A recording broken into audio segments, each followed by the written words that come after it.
Alright, so let's get into this yuck. Long story short, the Skyward Sword soundtrack is the best soundtrack in all of video game history. So, yeah.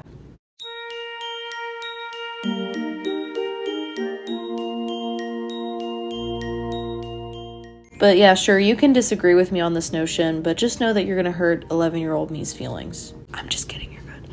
But I hope as you listen to this video that you'll kind of get a sense as to why I love this soundtrack so much and why I think personally this soundtrack is meant to heal you, make you feel better, and make you have confidence in yourself. Because I will say, even though that Skyward Sword makes most Legend of Zelda fans upset, they seem to forget that this soundtrack is the genesis of the Zelda timeline, and it also brings the origin story of the chosen hero and Hylia, also some of the characters, and just the pure lore and soul of it. Like I could go on and on and on for hours about how beautiful Skyward Sword is, and the soundtrack. Anyways, the central point here is the soundtrack itself, but I'm going to be making lots and lots of connections of the Skyward Sword story. I'll also be stating lots of symbolism / surface level philosophy in this video to further prove why this soundtrack is beautifully put together. But don't worry, won't be stating exactly all the tracks like item found or link falling. Yeah, totally, it's so deep-minded. But the major ones, like Zelda's Lullaby, Ballad of the Goddess, or the Song of the Hero will be covered, but some hidden gems such as the Dragon theme or the Separation theme will be discussed as well. I'll be categorizing each of the themes by using ocean layers to kind of make this video more simplified because holy shit, I cannot explain things for the life of me, and even just recording this makes me feel like I'm just saying random ass words, but it's okay, we will get through this. So without further ado, let's dive right into the phenomena of the ocean, with the first layer being the sunlight zone.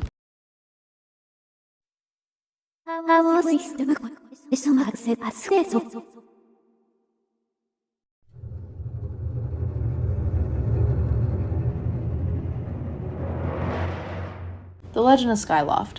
This theme is technically the first track off of the Skyward Sword soundtrack. You would think to yourself that this song is quite frightening due to the dramatics of the sharps and flat notes, but once you really hear the music, the sounds and tempo change makes it sound like you're watching the opening sequence of a film or a play or a musical. It's all adventurous, mysterious, yet always has that romantic flair, as most films and plays do.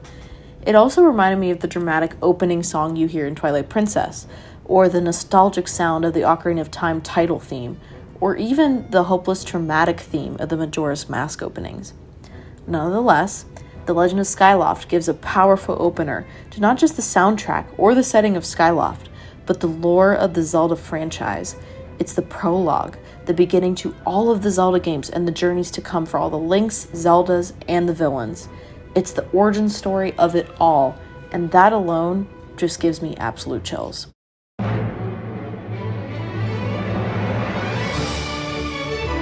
Opening theme. Now, the difference between the opening theme and The Legend of Skyloft is the tone of the sound. The Legend of Skyloft was an opening, or a preview of sorts, whereas the opening theme sets the scene of the story, almost like if you watch the curtain open for a show or a concert. And you can notice that within the first parts of the game, such as Link and Zelda's birds flying together, which references the romantic aspect of the game, or the pure light and magic of Skyloft, making you feel hopeful and optimistic. But the most wholesome part of it all is when the opening theme mellows down to just a harp, which is the scene where Zelda sings the iconic Ballad of the Goddess theme. Then when she finishes singing, the orchestral sounds pick right back up, but in an elegant manner, which brings forth the introduction of Skyward Sword Link in his opening scene. Link's Nightmare, version 1. In prior Zelda games, Link's first appearance are very silly, like in Ocarina of Time, but with Skyward Sword, it's kind of similar, but it's not shown right away. With this theme, called Link's Nightmare, it sequences an event where Link has nothing to protect himself against this evil monster, but a strange voice tells Link to wake up, and as soon as he is about to get killed, he gets woken up by Zelda's bird telling him to wake up. It's so silly and goofy, but it's what alludes to the villains and the origin battle between good and evil of the Zelda franchise. But for now, we can kind of see this as a mysterious nightmare, but now he's got to get up or else he's going to be late for his silly little wing ceremony.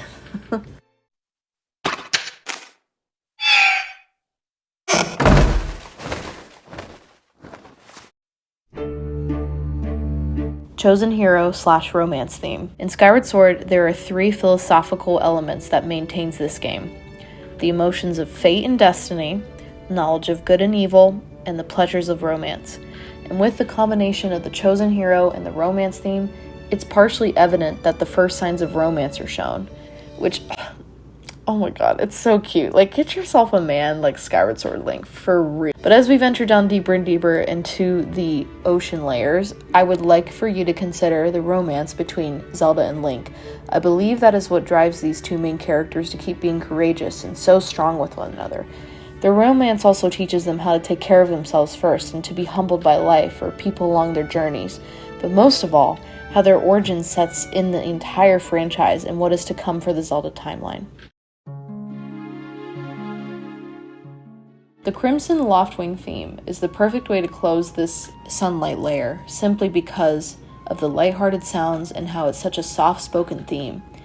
This theme plays when Link frees his own Loftwing from being held captive in a cave by Groose, Colin, and Stritch, because they were afraid of Link winning the wing ceremony. But once the bird is set free, the music and the sequencing of that particular cutscene is so precious to watch. When I was listening to this theme to get some inspiration, I read this comment from Joseph Green, 4561, that really describes the relationship between Link and his Loftwings so well. Okay, but can we actually talk about this? Listen to the way the flute and French horn melodies and rhythms complement and accent each other. It is almost like they are having a conversation with each other. Flutes are so delicate and princess-like, and French horns are so good at evoking a heroic kind of vibe. They are quite different instruments, but the way their music is written together here makes them sound like good friends. Now as you listen, imagine Link and Zelda chatting and hanging out like 2 childhood friends do. But he's so spot on with this. I'm glad that I can perfectly understand this conversation between instruments. But now we must move on to the second layer of the ocean.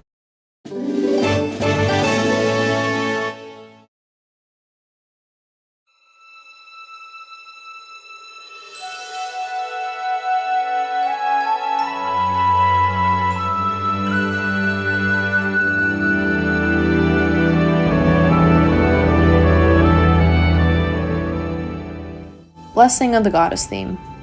The staple of the Zelda franchise is the fictional religion, praying to the goddess or the goddesses of Hylia. With Skyward Sword, however, it's the beginning of the Hylian religion, and you'll notice that a lot within the dialogue, and the ancient text cutscenes, and the climax of the entire plot.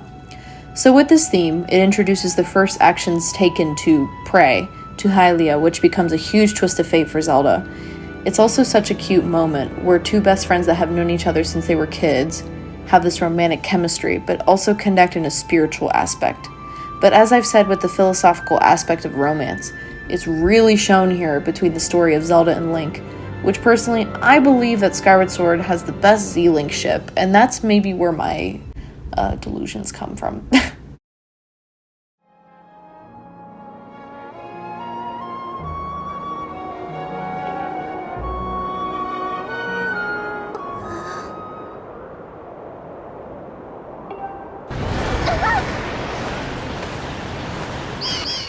Black Tornado theme.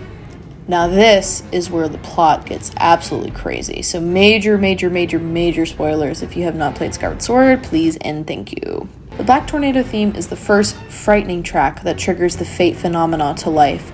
It may not be directly shown, but holy shit, it's quite revolutionary watching Zelda and Link separate with a dangerous black tornado, especially considering that Skyloft is quite known to be a place that's prosperous and peaceful. And now that Zelda has fallen down below the sky into unknown territory, or might not even be alive, or the fact that Link was catapulted off of this tornado into the highest point of the sky to Skyloft is absolutely deadly. Even Zelda's dad, Master Yapora, was completely shell-shocked at how Link was still alive. Nonetheless, the plot and the soundtrack thickens.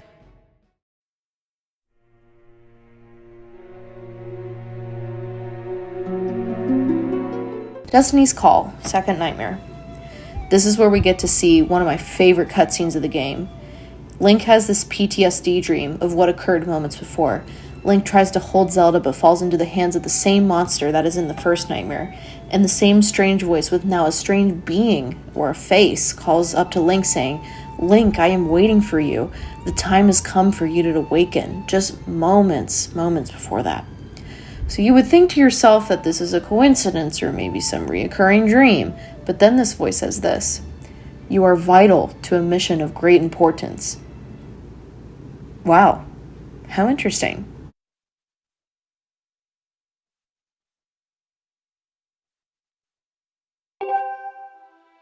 Separation theme. This theme, in my opinion, has to be one of the darkest tracks in the entire soundtrack. It is when Link wakes up from his PTSD nightmare in a panic, and then the sadness sets in as Master Gayapura checks on Link's well-being. Because not only was this a moment of the weather being out of control, but the bigger burden that Link wasn't there to protect Zelda. This is why I think Skyward Sword is so good at planting pivotal plot points, such as that cutscene with the separation theme inserted right into it. It just makes everything that was loving, beautiful, and genuine completely lost because the source of it all is somewhere unknown. Dead or alive, Link does not know where Zelda is until he hears a voice outside of his room.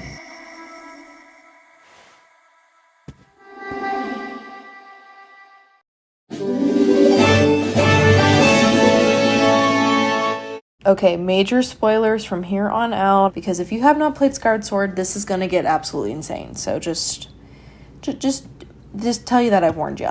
Okay? Alright. Follow Fi/Fi's theme. This theme has got to be one of my favorites off of the Zelda soundtrack. I just love Fi in general because she's the movement and the rhythm of this entire game. So sure, go ahead and critique her for her ditzy NPC mechanics. But who was the bitch that woke up the motivation for Link to search for Zelda? Or the one who helped Link become the chosen hero he is for Skyloft in future generations? Or better yet, the one who told Link that Zelda has the biggest purpose to fulfill? Go ahead. Say it. It's Fi. The Follow Fi theme is the introduction of Fi's character in which her serene and calming aura makes Link follow her. I'm sure that he was also confused because she was the strange being in all of his dreams, so she can't be real, right? Well, in this cutscene, where we get to the statue of the goddess, she explains the most vital parts of Skyward Sword. This is where the story of the chosen hero is born, with Skyward Sword Link being the first one to venture forth into saving Zelda. But without Fi, there would be no drive in Link's life-changing experience or growth possibly being made. And near the end of the game, you'll realize these reasons. But for now, it's off to the races to see where Zelda's located. The Skyview Temple theme. The first temple is quite creepy and might be one of the most eerie tracks in this soundtrack. It's got unknown creatures, colors, and a villain waiting for us at the big gate. Other than that, I'm not sure if the lore of this song is classified as being in the Midnight Zone, but I only put it in here because of the sheer sound.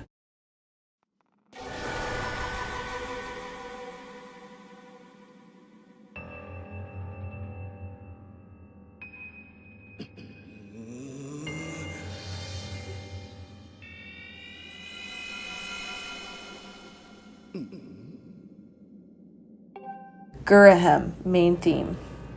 Now, everything about Gurahem is so iconic, and one of the girls, okay? Just one of the girls. Imagine you walk into a temple and you see a scary-ass demon king who tells everything about your truest love, from almost capturing her and wanting to torture her for evil and mass destruction of humankind. Like, that's surely gotta make someone as emotional as Link to fight him continually. And as the tension rises between Gurahem and Link, we see that emotion happen very vividly. He also likes to pick at Link for his sword skills, since he believes that's the only thing that keeps his fighting skills alive. But throughout the game, Link becomes stronger and stronger with his fighting and his willpower, which Gurahem puts you to the ultimate test by possessing his horde of monsters near the end of the game. But that aspect of the soundtrack will be discussed in the next couple of layers. But I cannot help but laugh at this yassified demon king. Like, whoever developed Gurahem, you knew what you were doing, because he's a gay icon in my eyes.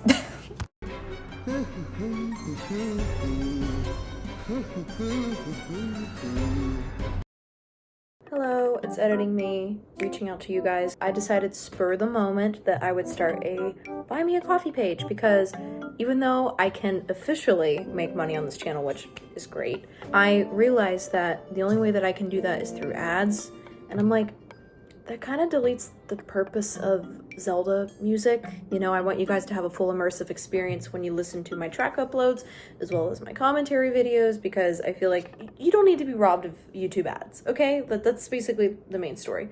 So if you'd like to support me and like to support this channel, I have a buy me a coffee link in the description for you all to check out.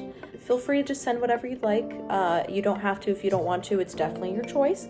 But I was just like, I kind of want to do something nice in a sense for me, but also for you guys if you would like to support the channel. I'm hoping in the future too that this channel will have like a super thanks or something like that within the comments as my commentary videos get bigger and bigger, but we will see whenever the time comes. But for now, feel free to support me with with the link buymeacoffee/LOZ in nature, so that way you can help me out with this channel. I love you all so much. Let's get back to the video.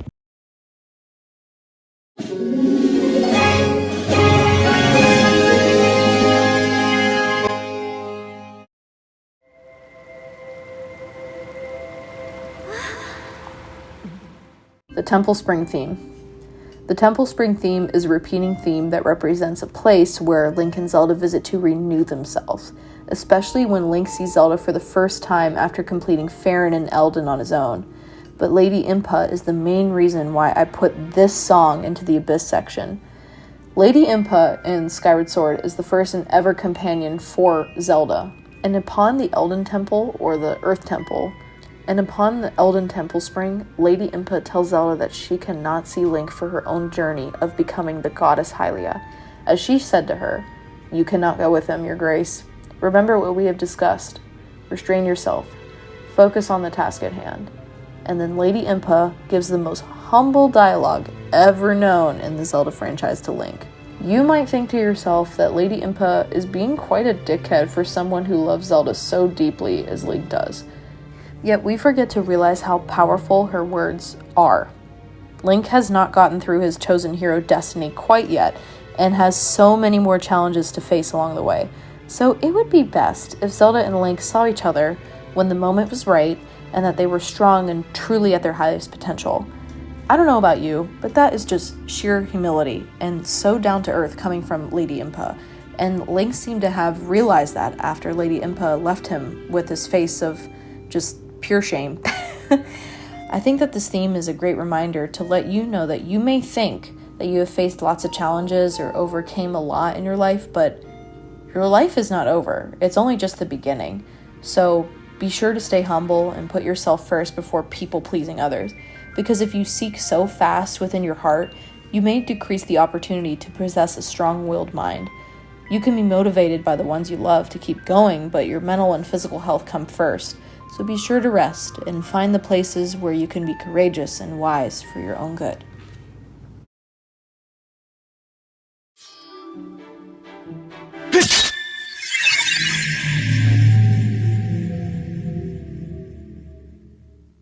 The Silent Realm themes. The Silent Realms are themes where Link purifies the places that he has already explored, but amongst the peaceful sounds and elements, I cannot help but feel so on edge when I see the hidden guardians, ghosts, or other lookouts pondering as you are being timed to find these purified tears. So props to Nintendo for making me feel quite on edge, but also making this song quite beautiful and eerie at the same time.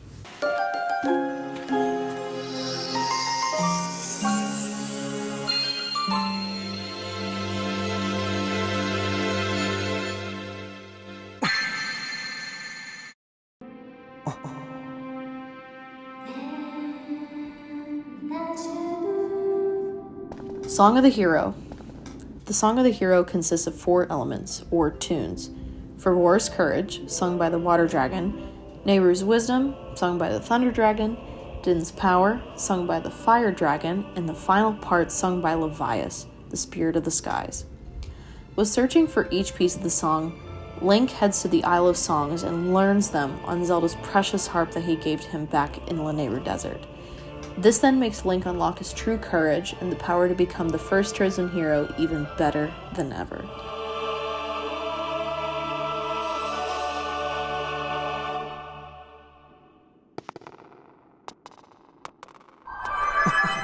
Fi's Gratitude. Fi's gratitude has got to be the perfect ending or the introduction to the final layer of this ocean, because this theme has got to be one of the saddest tracks ever made.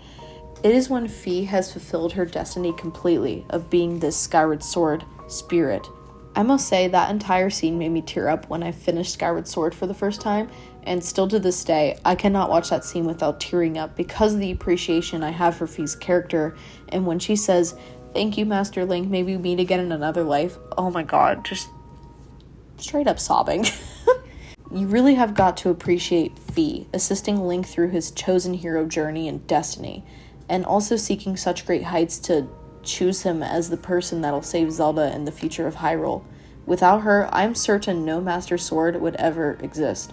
No spirit or entity could withhold such a balance within one sword, and one man to withhold all of the spiritual elements of the Triforce. Truly, Fi was the maker of all of that.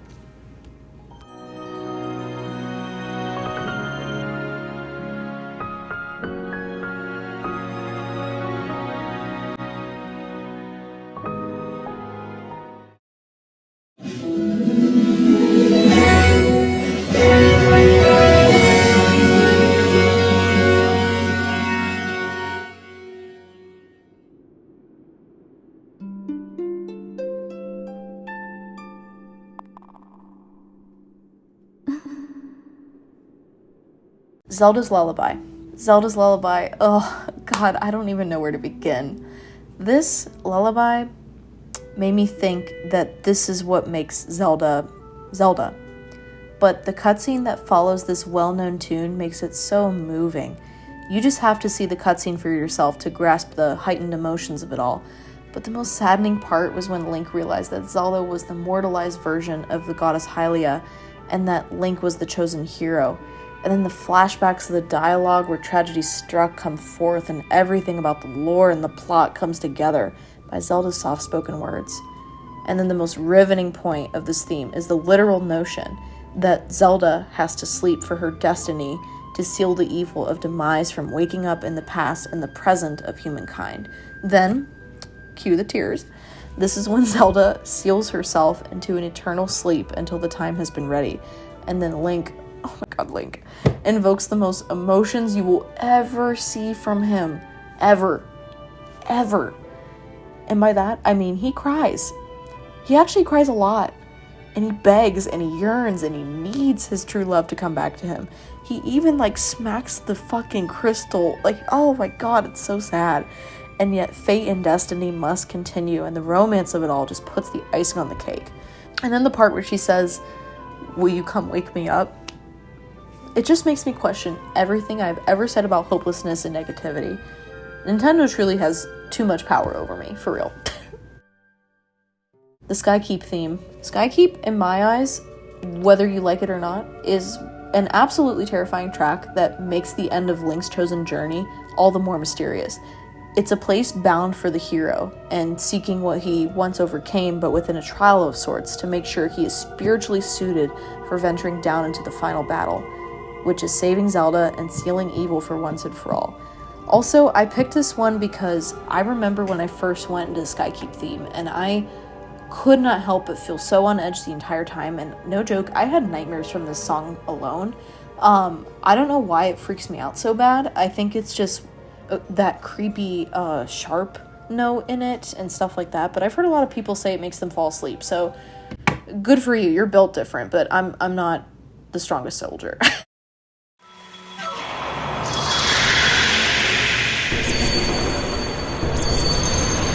The Guardian Awaken theme. Imagine you are in a silent realm and you're about to get your first tear. You walk outside of the spiritual ring, and then all of a sudden, these 6/7 foot guardians are running after you at full speed, destined to kill you. You have nowhere to run or to hide, only to search for the tear. Bruh, this song is a straight up anxiety attack when that whole mechanism cues. No questions asked, no ands, ifs, or buts. That's just flat out scary.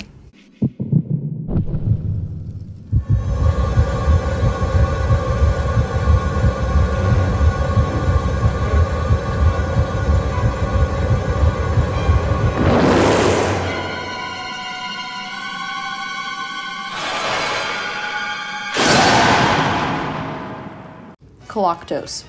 This is another theme where the music itself creates a lot of tension and adrenaline, but combine that with an ancient mechanical possessed statue. Yeah, like, I'm good. I'll pass.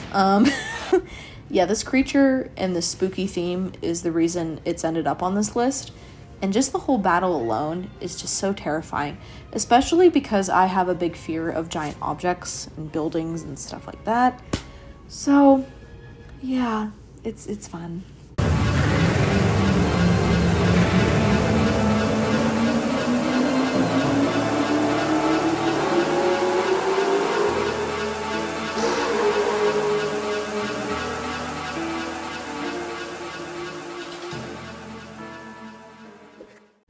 Gurahem Battle 3 / the Demise Battle intro. The third Gurahem battle is the final battle Link fights with the Demon Lord, who takes his final form of becoming Demise's Master Sword. But first, you must battle one another to the death, as Zelda has now gotten into full grasp of his evil power. And once it begins, the choir makes it sound so hair-raising, with the violins following suit. And then after the first phase, the drum makes it more creepy when you fight him with all the swords. And all in all, this is quite an epic battle. And same goes for the Demise battle theme when he wakes up and you realize that the imprisoned or this evil monster that Link has been having dreams about is Demise. The origin of evil. The reason why there is villains within the Zelda franchise, period. And don't worry, I am going to make a separate video talking about the final bosses themes, like kind of like a ranking, but I don't know, we'll see how that happens. Regardless, I would like to talk about it. But I will say, the Demise battle, meaning the boss theme, I don't think is the scariest. But this last and final one, you guys will probably agree with me on it. So, prepare yourselves.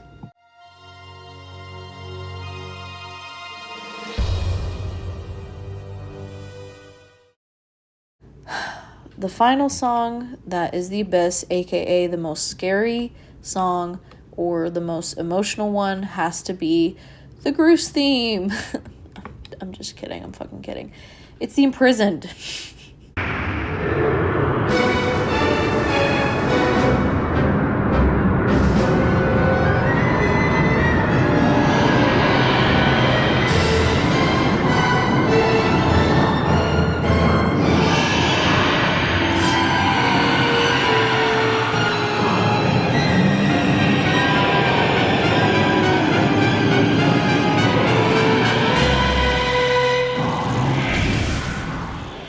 Reason why is because of the Imprisoned itself. It sucks. It's annoying, it is repetitive, and the theme itself just gives me PTSD, pure PTSD. It never escapes, it never leaves your head, and you have to battle him over and over and over and over. Like, honestly, I would like to say more, but I truly believe that it'll waste my time speaking about how annoying this creature really is, and I'm sure you all can agree with me on this one, but yeah, it is the most fearsome because of the sheer fact that you have to do it again, and it unexpectedly makes you on edge all the time. So yeah, that's all I have to say about that.